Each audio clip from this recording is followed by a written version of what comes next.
Good afternoon. I'm Tom Homan. I was the ICE director under President Trump. Look, I've been at this immigration enforcement since 1984. That's when I joined the Border Patrol.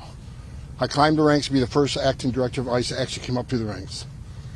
INS and Border Patrol used to be on the Department of Justice.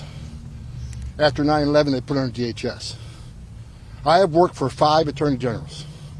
I have worked for 9 secretaries of Homeland Security. I have worked for 6 presidents, starting with Ronald Reagan.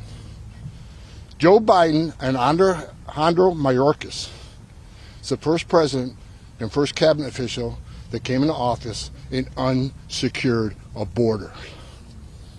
Stone cold fact.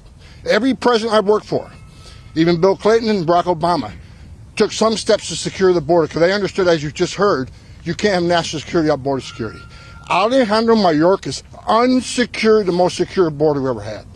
I don't care what your opinion is on illegal immigration, but when you create a crisis this big that takes 70 to 80% of agents off the line, it creates a national security crisis. Border Patrol's arrested people from 161 countries. Many of these countries are sponsors of terrorism. They've arrested 116 of them trying to sneak in the country. There's over 1 million recorded gotaways. 161 countries, some that sponsor terrorism, over 1 million recorded gotaways.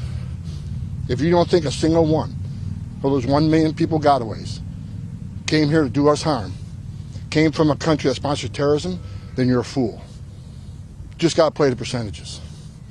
I don't know how many suspected terrorists have crossed the border since Joe Biden and Alejandro Mayorkas has been in power, but someday we're going to find out. It's going to be a bad day for America.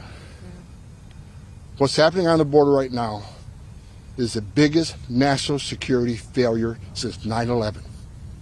That should scare the hell out of everybody. Well, thanks, Tom.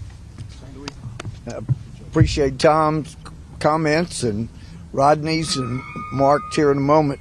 But let me tell you, I had people tried in my court for negligent homicide, for willful, reckless disregard of human life.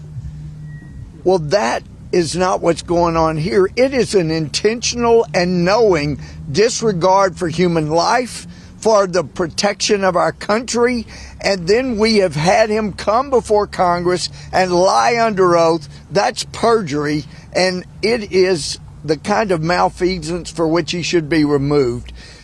Over 100,000 people dying of fentanyl that's come across our southern border. This has got to stop.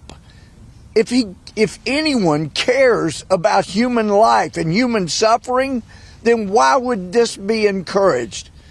The perjury, the intentional and knowing, allowing murders with fentanyl, it's got to stop.